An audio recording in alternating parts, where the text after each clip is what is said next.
The Proton pack is not a toy. Hey everybody, welcome back to the Proton Pack is Not a Toy. My name is Matt. Happy Ghostbusters Day Eve, or Ghostbusters Eve. I don't know what the correct way to say that would be. I'm going to be doing a video that's a little different today. I haven't done one of these in a while where I'm actually getting into the nuts and bolts of working on Proton packs here on the video, or here on the channel. Right here in front of you, you see the Max Factory shell that is patiently waiting on some parts. Some of the parts that I'm going to be putting on here are vintage Clippard valves. So I already have one set up on there, just screwed in there just for now. I've been collecting some. You've seen some of my Clippard videos. You know I'm slightly obsessed by these things.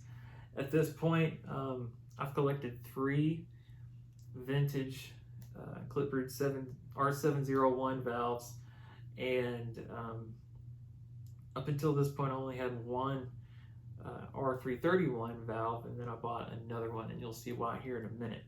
So I have, of the 3 R701s, 2 of them are pretty similar to each other. They're all very similar. They all have the base. Probably can't see it from this far away, where the lettering is different from what is on the modern ones.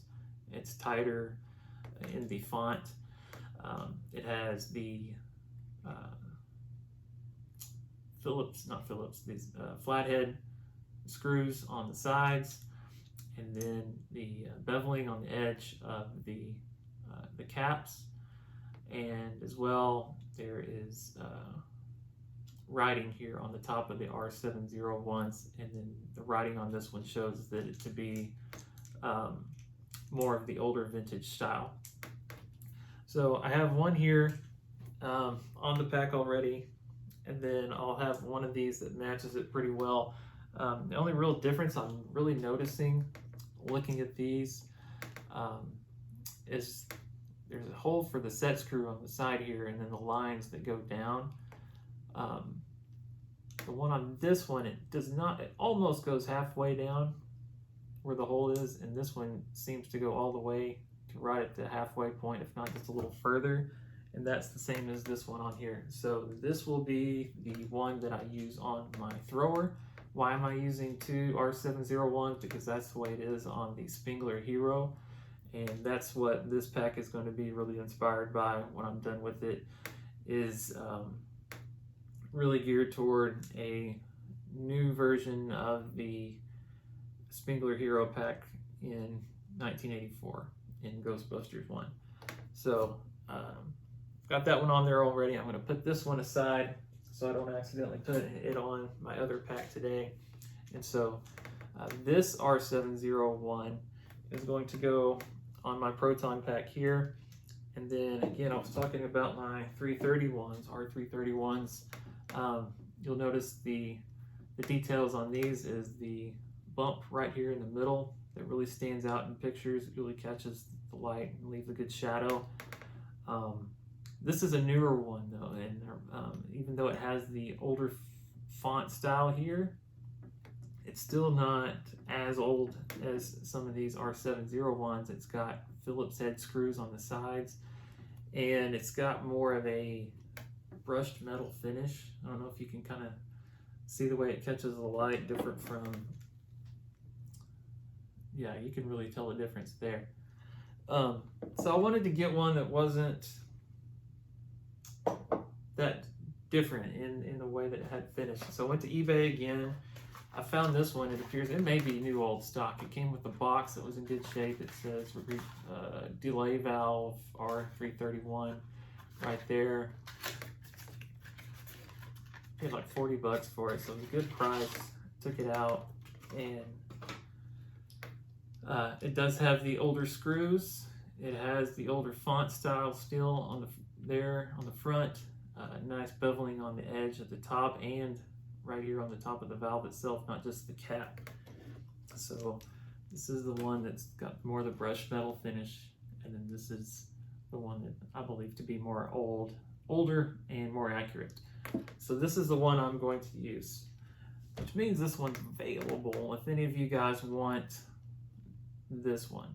So, and the ones that I take off of my pack here today. So if you're just interested in any old Clippard valves, I'm going to have two R331s and one R701 with nothing to do with them when I'm done with this video. So you can always find me, that's a good place to put this, on Twitter at TPPINAT. That's the abbreviation for the Proton Pack is Not a Toy. I'm also at the Proton Pack is Not a Toy on Instagram, and you can email me at the Proton Pack is Not a Toy at gmail.com. Really easy, right? So let's put away the brushed metal 331, and we're going to put away this shell for now because I'm not working on that one today. Today what I'm going to be doing is changing the valves on my Ghostbusters 2 inspired Proton Pack that I've had for almost a decade at this point. And one of the things that I have noticed for a while that needed to be changed out was the big round resistor that's on the side of the ion arm. The one that I have on there has kind of like a circle here in the middle that is not accurate to the older ones. And so I bought this one. This one doesn't say Dale as the right ones or the correct ones would. This one says Delome. It's close enough, and so I'm going to be happy with this one on there.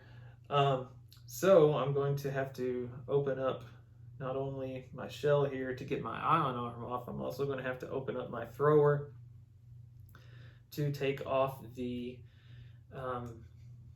Clippard valve there as well. So hopefully if you're interested in that kind of thing, you'll join me for this process. It might be a longer video. I'm already almost 9 minutes in now. So if you want to step out at this point, I don't blame you at all. And I'll see you in the next one. If this is something you'd be interested in, then it might be a long one. Hopefully you enjoy it.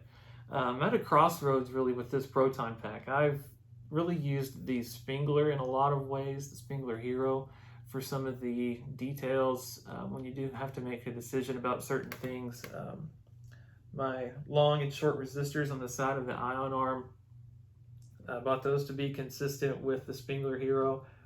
I got my HGA specially made when I ordered it so that the Allegris elbow and the Clippard elbow are offset. On pretty much all the other packs they're even, but on the Spengler they're offset. What else? There might be one or two other details. Funny enough, I didn't have my Clippard valves set up to be like the ones on the Spengler Hero, so I go to all the details on some of the other things, but I haven't to this point on the Clippard valves. But I think I'm at this point ready to switch it up a little bit because I have other details on it that don't match the Spengler Hero that are more accurate to the Venkman Hero from Ghostbusters 2.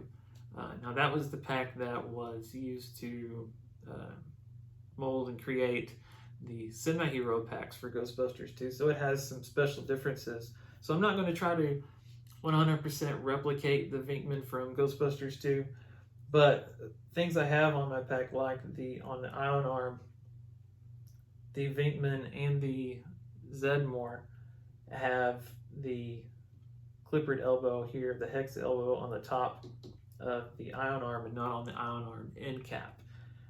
Whereas the Stance and the Spengler still had, in Ghostbusters 2, they still had the square fitting on the end cap. The Superhero also has it here on the ion arm itself, as well as all of the Semi-Hero packs.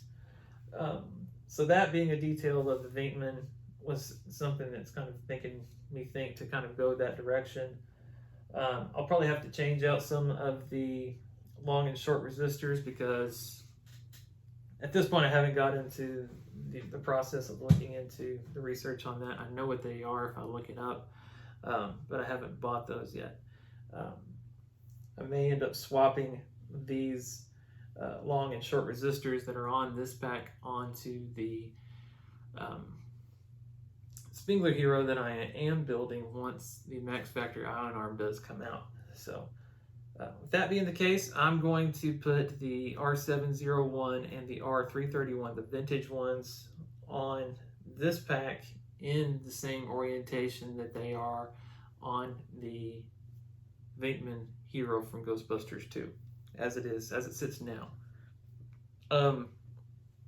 This pack currently, I have an R701 on the pack and an R331 on the thrower. When I put the ones that I'm putting on now, they're going to be flip-flopped. The R701 is on the thrower of the Venkman, and the 331 is on the pack. And on both of them, a Clippard valve has a label with the Clippard name and like a schematic on the back of it. On both of the valves for the Venkman, the schematic is facing up.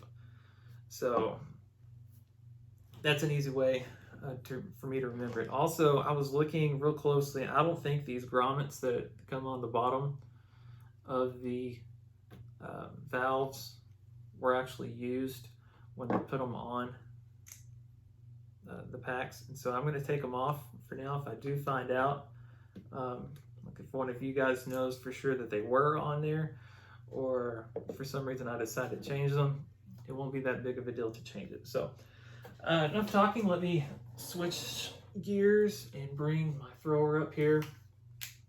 So hopefully I can do this on camera without losing my mind and losing your attention. If you're like me, I never can keep track of the screwdrivers and the heads that I need for all of the socket head cap screws, because there's so many variations. So I just keep a whole bunch of these bits and Allen wrenches and things that would work with it, so that I'm able to open up my thrower and my pack. There's the one right there. So I've got 6 socket head cap screws on the bottom, and you're going to get to see, I don't think on YouTube I've ever shown the inside of my thrower or wand. If you've watched me before, you know I use those terms pretty interchangeably.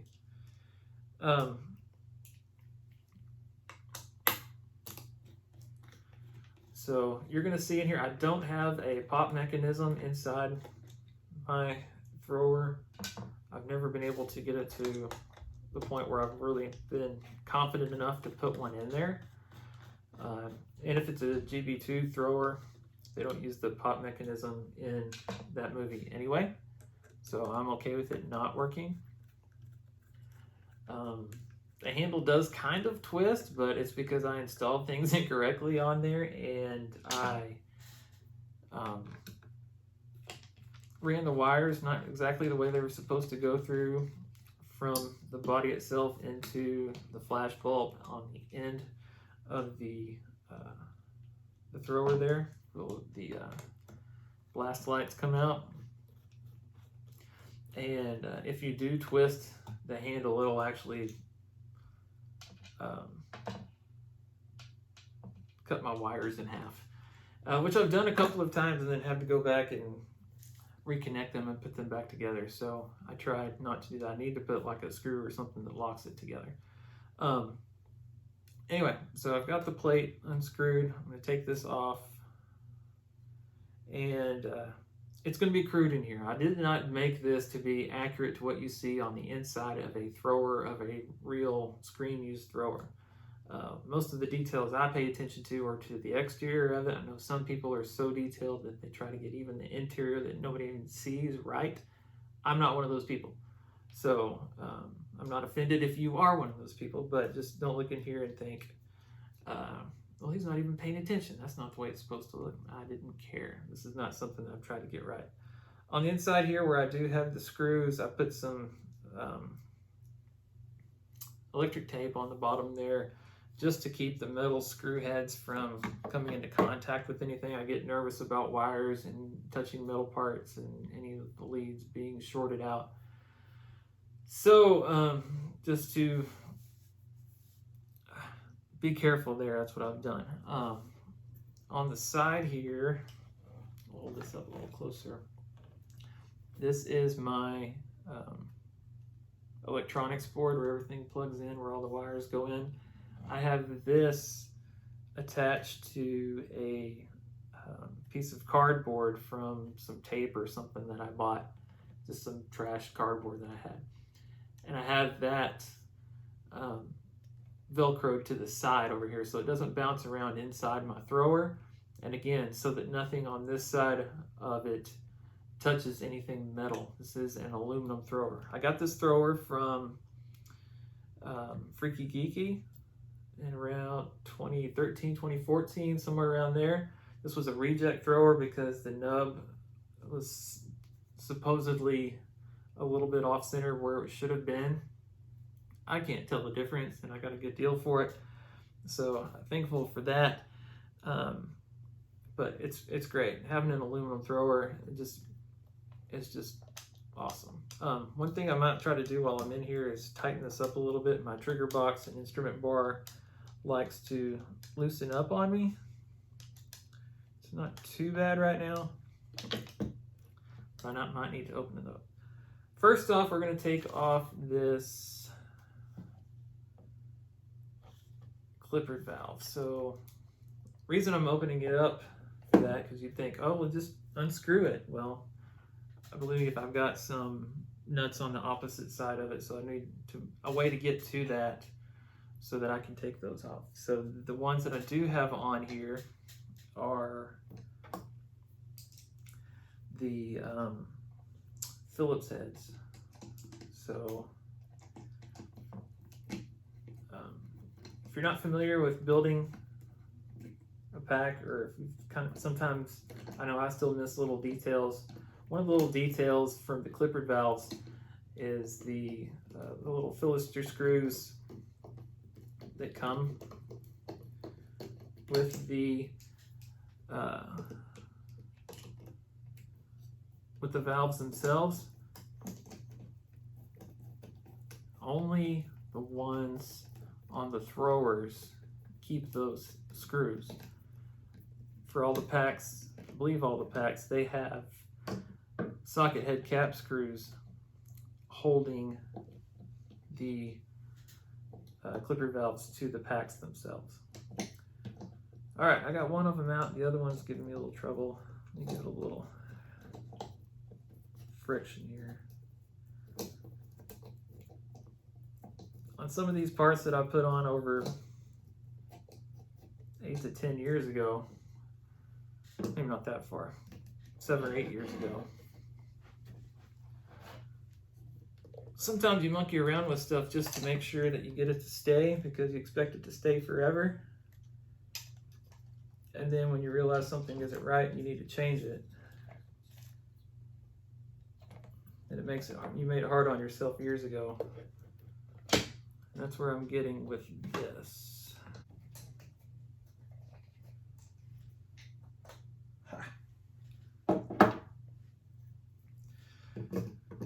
Okay, I was able to finally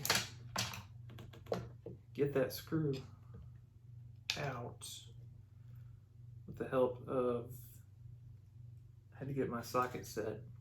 So sorry for the edit there. So for the first time, probably in 8 years, I have the more modern R331 taken off of my wand. Did a little weathering to it, but otherwise it's a brand new one that's never been used before. I also didn't use the grommet on that one, so that's interesting. So again, always a little challenge on that one. It seemed that I had it cross-threaded a little bit when I first got it on there, but it was good enough to hold, and I never really went to the trouble of fixing it. That's probably why I've never switched it over to an R701 to make it more accurate to the spindler. It's so hard to get the sockets in there, so I came up with the idea of using one of my long Allen wrenches, because my fingers wouldn't hold it going that far down in there. But this one fits just perfectly on the end of the right socket. So I might try that again when I put that screw in for the 701. So again, name of the Clippard company on the front, schematic on the back, schematic goes up. There's a hole in the thrower itself for the base of it that sticks up, and then for both of the screws I'm going to have to change the bit that I use here. All right, so let's see if the one closest to the knob over here will seat itself and stay in, because again, I don't think I had a nut in there. If I did, I'm gonna have to replace it. I never tap anything. Yeah, that holds pretty good. I know a lot of people drill and tap things to make sure everything is just right. I've never done that. I probably should, but it adds a step of something I've never done before, and so I figured, hey, if I can make it work without tapping it, then I'll do that. So the one closest to the knob seems to be pretty secure. We'll see how the one on the opposite side does, or if I'll need to put that nut back in. It seems pretty tight.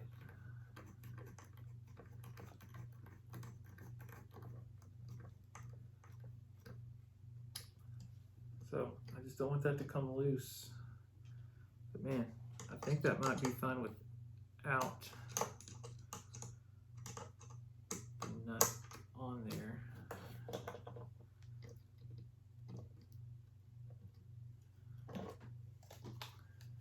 You know, with as much trouble as I had getting it off,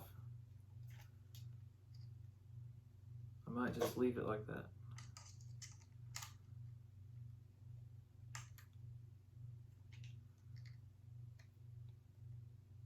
It's pretty secure. So I'm going to leave the 701 like that. So I've got the label with the schematic facing upwards. And the other thing I said I was going to do was see if I can tighten up the instrument bar over here. Just so you know what I'm doing, I'm taking this little plate here on the bottom. It opens up just enough right here where I can get to a screw that is right here with a nut on it. And what I'm just going to do is I'm going to try to tighten that screw right there, and I'll keep my instrument bar from banging around. I've got one on the opposite side too. That might be the loose one. So I'm going to take this whole plate off just so I can get to both of them. And if you're still with me at this point, thank you. I know this is really getting into the nitty-gritty, and if you're still watching, this is stuff that interests you as much as it does me, so I appreciate it. Thank you guys for all the wonderful comments and support that you guys have given me over the past year or so.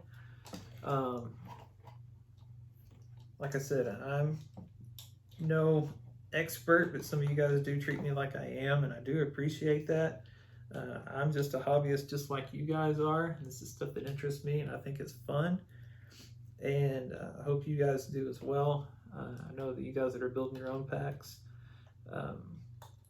there's a lot of research in it, and there's a lot that goes into figuring out how things go together, and that's what I've tried to make easier with some of these videos and tutorials and things that I've done, because I've been there, and I'm still there. I'm still trying to fight these little battles that come up when you do want to make a little change here or there, and then it takes an hour or two to actually do it. So hopefully this video doesn't take that long, but I do appreciate you guys.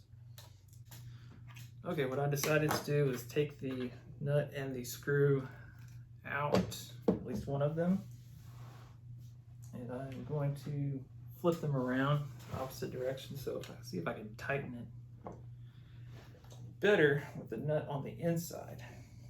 in the process, it looks like I knocked my LED for the slow blow out of the spot. See if I can keep that where it belongs. Alright, that screw is in there. Now I'm going to put the nut on the other side, hopefully. Hand tighten it.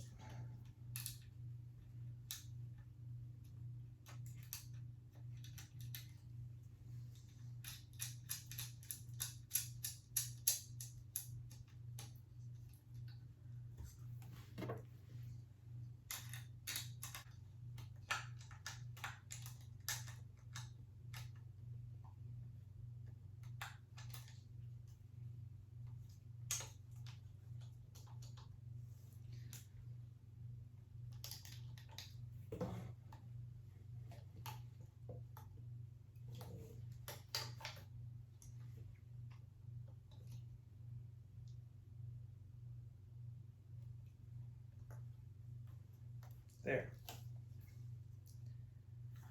Now that I put the green lever in place, then it is not rattling at all. So looks like that was a better course of action to switch which way the screw and the nut were oriented there. All I gotta do now is get my slow blow light back in place. And I'll close it up.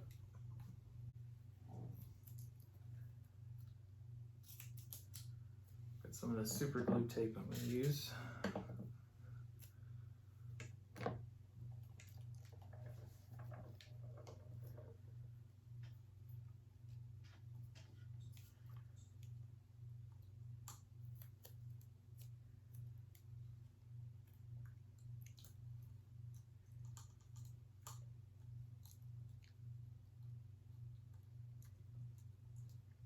Alright, so all I'm doing is taping the wire so that it stays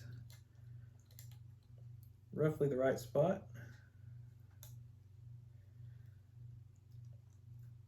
And then hopefully the slow blow light will stay there where it belongs. Alright, now let's put the plate back on.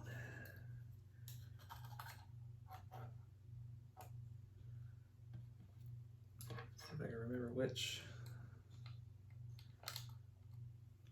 This one, a little bit works.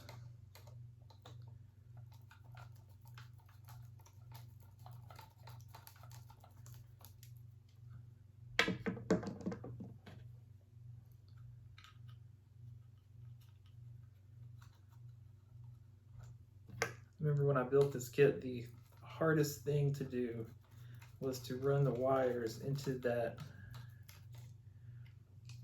trigger box over here, and the instrument bar is one piece. There's not a back panel on here, and you just had to figure out how to curl everything in there. I'm not a cursing person, but that put me on the edge.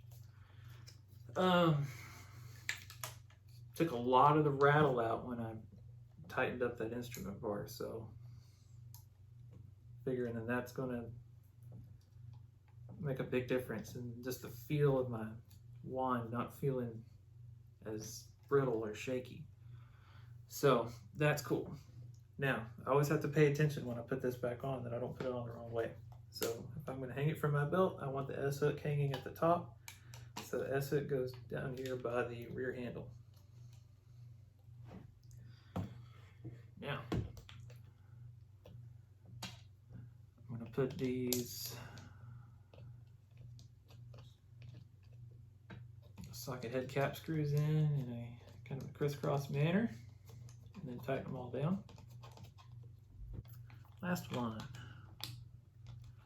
All right, so I said I'd be talking about some of the things that are going on in the Ghostbusters world. With tomorrow being Ghostbusters Day, there's been talk of a announcement about something. I'm making the assumption that it'll be something with the new movie that's already been talked about. When they talked about Ectofest, which is taking place on the Sony lot, where they're showing Ghostbusters Afterlife with Gil Kenan and Jason Reitman in attendance, they listed Gil's name first, which is leading me to think that Jason Reitman might just take a producing role in the next Ghostbusters movie, maybe as a co-writer as well. But I'm kind of opinion that he might be okay with giving Gil a shot to be the director of the next movie. And that's my prediction of one of the things that they're going to announce tomorrow at EctoFest is the new movie's coming. Maybe it'll release, a name of one of the actors or actresses that will be in it, or a release date or something of that nature. But I think the big announcement is going to be that Gil's going to get to direct it. Not just because they want to take turns or whatever, but I think having Jason kind of had the opportunity to tell the story he wanted to, and then with his father passing, I think that it might be just a lot for him right now to think about doing that. I'll talk about that here in a minute. So I've got my new vintage R701 here on my thrower. Happy with the way that it works. Happy that my instrument bar is not rattling like it was. When I'm done, I will test the lights, and hopefully that slow blow light will be good. And then I'm going to switch over to the pack right now. All right, again, if you've made it this far, thank you again for watching, for your support, and hopefully this isn't boring you to death. As I was just talking about with the EctoFest announcement, what I think is coming up is I think they're talking, or they're going to tell us a little bit about the new movie, but I think that one of the things they're going to reveal, so look for the right screw here, screwdriver bit, is that Gil Kenan might take the lead and be the director in the next Ghostbusters movie. And I haven't seen any of his movies, and I hadn't seen any of Reitman's, to be honest with you, before Ghostbusters Afterlife. If they take the same care and use the same kind of people that made Ghostbusters Afterlife, people that were fans, people that cared about the project, about the franchise as a whole, then I think things will be okay. The writing is a big part of it. If Jason's a part of the writing, that would make me more thrilled with it. And this is me speculating. I don't know. They could come out and say something completely different than what I'm thinking. It's just a thought that I have. So, as I'm talking to you, I'm taking the screws out of my shell here. I'm going to take just the shell off, and I'm going to disconnect the electronics and put the shell here on the table. And then I'm going to switch out the modern R701 Clippard valve for the vintage 331 that I have sitting right here in front of me. And then, assuming that goes well, then I'll switch over to seeing if I can get the ion arm off and replacing that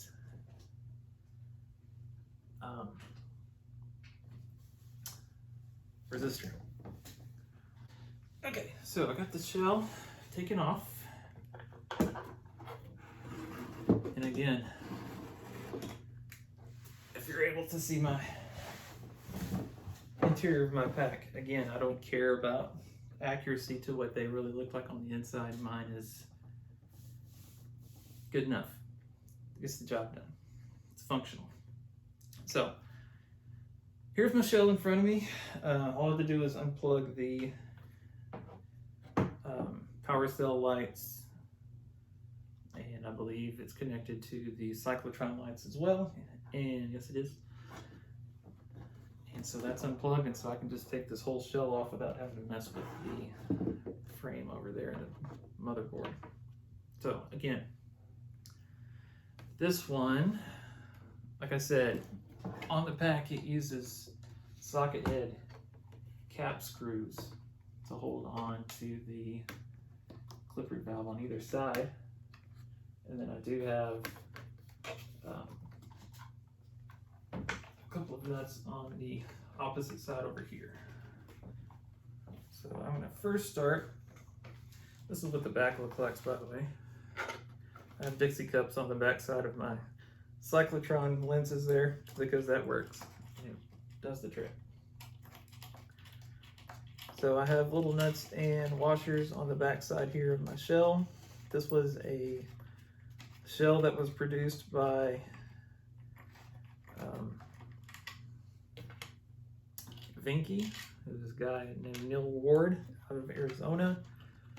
And this pack was sold as having lineage to screen used packs. It has lineage to the HMS shells, if you're familiar with those.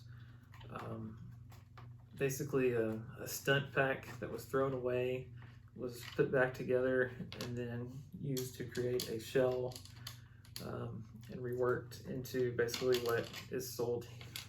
It was sold here by him, and depending, there's a lot of stories that go with it, and depending what you believe, whatever, at the time it was the one that had the most perceived lineage to any other packs, and so that was one of the reasons I bought it. A lot of people that ordered them never got theirs, and so there was a lot of drama that went on with these packs. So I was happy to get one. The bumper came with it, the motherboard came with it, and pardon me, it was the first time I'd ever really bought a shell, and I was debating between this one and one from Vince Nordone, and they were roughly the same price at the time, and it was the lineage that sold me on this one. I've been happy with it. It's held up. I do need to replace some labels up here, it looks like, too. That one's coming loose.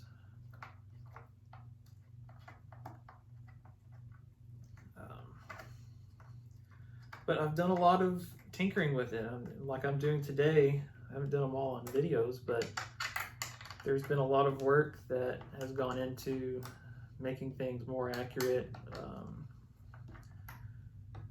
making it match a certain pack. And I'm about ready to find the bit that goes better with these. All right, so this is my older R701 that is actually a newer R701 because it is modern, and I'm putting vintage valves on here today, as you know by now.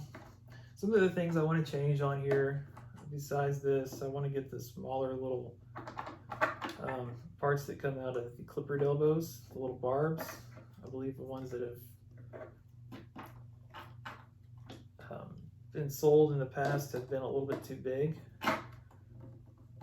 And so I'm going to get some of the smaller ones and fit those in there.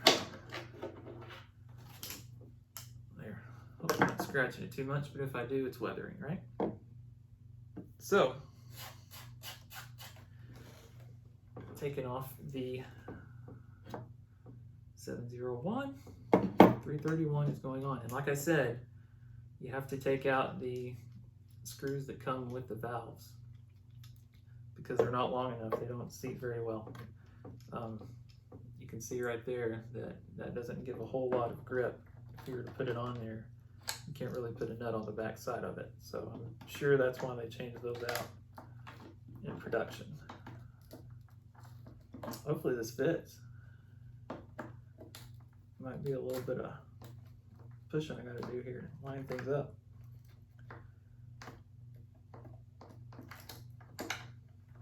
There we go. So it's like the hole, or the base of it wasn't exactly the right size, the same size. That all gets covered up anyway. So I'm gonna put this down, I'm gonna switch out the screws, and then pick right back up. As I was taking these screws out of the Clippard valve and putting them in to the newer one, I'm remembering that when I first did this, I put the wrong size socket head cap screws. I think these are 1032s, maybe bigger than that. And I had some 832s that I bought for my, I think I bought them for my booster frame, but I had some nuts on hand right here ready to go that fit as well. So that's good. I'm going to put these on, make sure I have it oriented the right direction. I don't know if you can see well. So label facing, Clippard part of the label facing down, schematic facing up.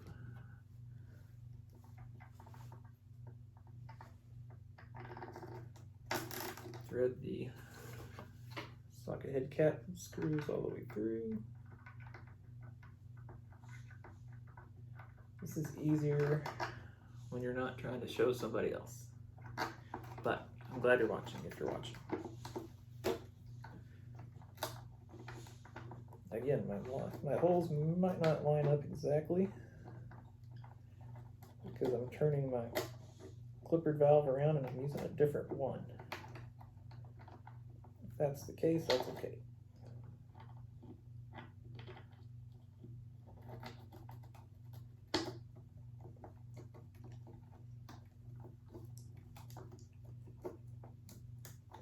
All right, let's see.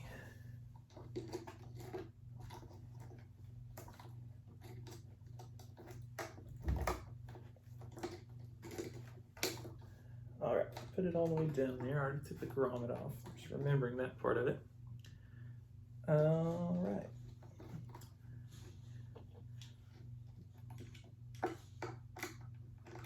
So again, now I get to find out which drill bit is my 832. It's that one. I say drill bit, I don't know if that's correct either. As you can tell by now, I'm kind of a doofus when it comes to handyman stuff.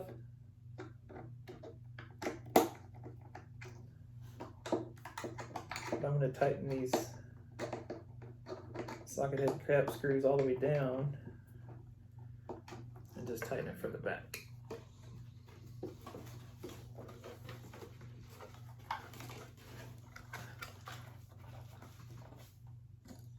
So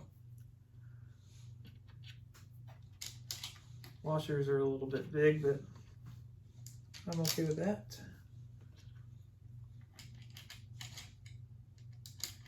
You notice the back side of this, I use a lot of the socket head cap screws just on the back, so I could use similar hardware and screwdrivers to change things out if I needed to,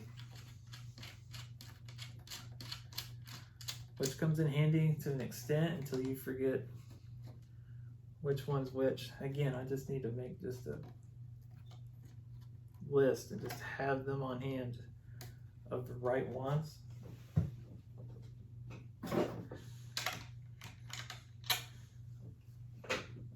And then that would make this a lot easier. Tighten, but not over tighten. That's on there, not going anywhere. Okay. The only other thing I wanted to do was to change out that resistor right here. So I'm going to take off the ion arm there at the top. Again, we have to figure out which of the bits works. Looks like that one will. And again, this is a part I have not taken off in almost a decade. So I'm hoping it comes off easily and goes back on easily as well. So let's start with the bottom one. It makes a cracking sound when I loosen it. You see a lot of the tape and stuff in here. It's just kind of the whole thing's in place. Loose in a couple of places, but all right. I remember having issues with finger fitment when I put that ion arm on in the first place. More so with putting the end cap on, just trying to reach all the way down in there. And put a nut on the back side of those screws was a pain. I think I ended up using something besides a nut just to kind of fill the void, just so I could tighten the screws from the front.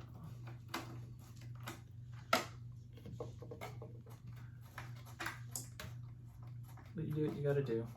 This has been like my baby. All right, that one didn't have a nut on it. I'm sorry, a washer on it because it was too close to the top. All right, only thing is it's going to be connected still with the blue hose, so I'll figure out how to lay this down.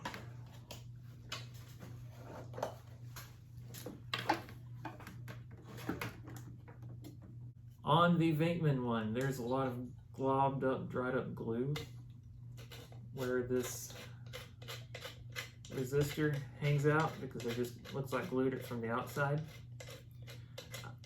They come with a big nut on them.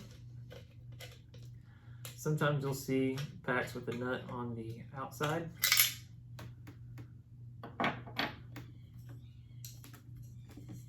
And I'll show you what that looks like. There we go. This one's a nice gold color too. So don't put the nut on the outside. The nut either goes away or it can be used to hold it on the inside. So to see the difference, the one I'm taking off has kind of this circle there in the center. The one I'm putting on has that little bump, but it's not the full circle. You can kind of see the difference.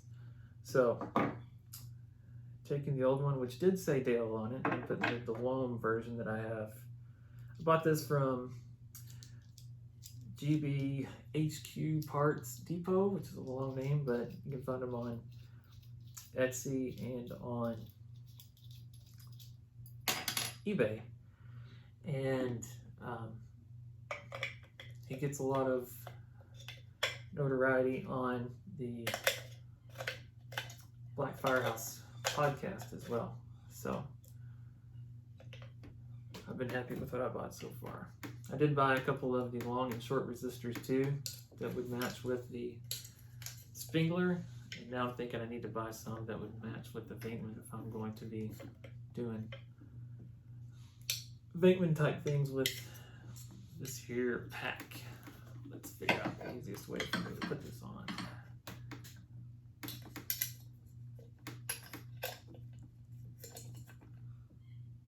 Tell you what, I'm going to take this hose off of the resistor so I can flip this puppy over.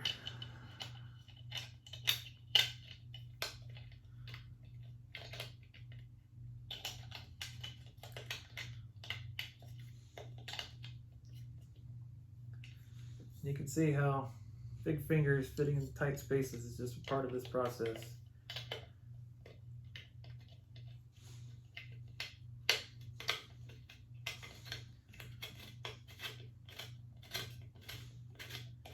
I think I'm going to get it. I got it lined up. And then screw it into the nut that came with it. So I want that part upwards, so I'll tighten it up from the inside.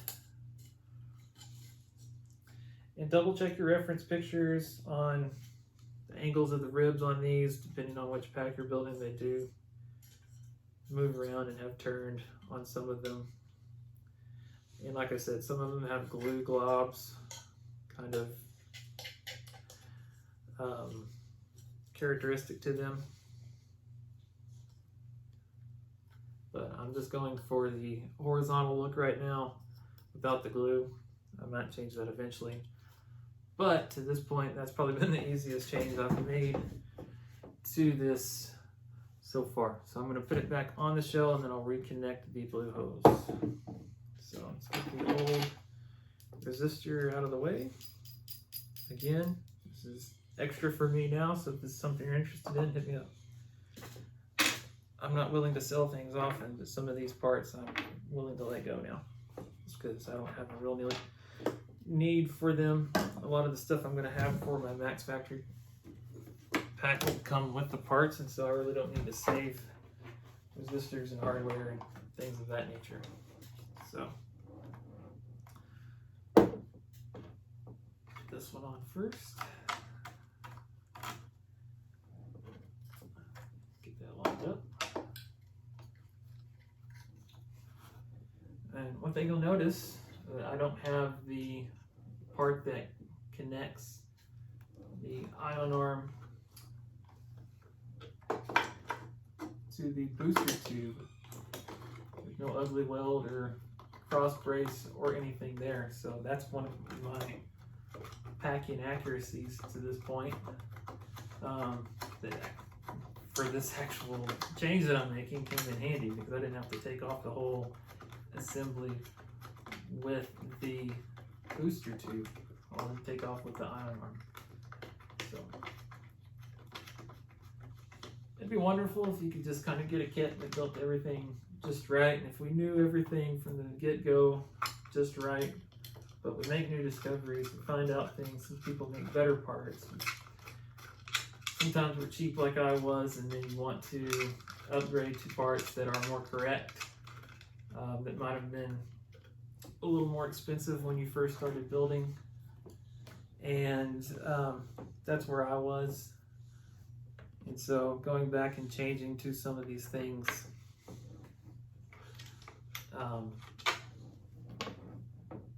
where'd my screwdriver go? Just as I have the spending money, you know, that's what you have to do. So sometimes you gotta tear back into it, fix it, put it back, be good to go. So I'm happy with that. I think it looks pretty good. Let's pop this old guy back where he belongs. One thing I noticed with the Spingler, this little piece right here on the hose, on some of the more recent pics, I've noticed it kind of hangs out here, kind of halfway down the hose in the middle of the booster tube or booster frame. And then I went back and looked at some of the older pics from like the set pics and screen grabs and the martial arts pictures, and it was still there. And so it wasn't something that's moved over time. It was something that kind of slid down during production and then just never got fixed. So that's one little detail I plan to replicate when I do my Spingler version. So pretty much done with this. Just got to put it back on the frame. I'll test the lights and sounds, make sure everything is still good to go. But for the purposes of what I wanted to video and show to you today, I think I'm done. And again, I appreciate you guys watching. Have a good Ghostbusters day. I will be going to see Ghostbusters and Ghostbusters Afterlife at a Cinemark near my town, and enjoying seeing Ghostbusters on the big screen always. It's something I don't take for granted. You never know when the last time they're actually going to do it will be. But having Afterlife out in theaters again is really cool. I was just thinking how much I wanted to see it in theaters again. So that's part of the way I'm going to be enjoying my Ghostbusters day. If some big news drops or if some things come up that I want to talk about, then you know I'll be here on the channel doing so when I do have the spare time. Later this week, I do plan to have a video. Hopefully Friday, I'm supposed to receive my prize from the contest I won from Ghostbusters Spirits Unleashed video game. And when I do get that, I plan on doing an unboxing here on the channel as well. So that's what you have to look forward to. Again, if you made it this far, thank you so much. And I appreciate you guys for watching the channel and being a part of this one. And I'll see you in the next video. Have a good day.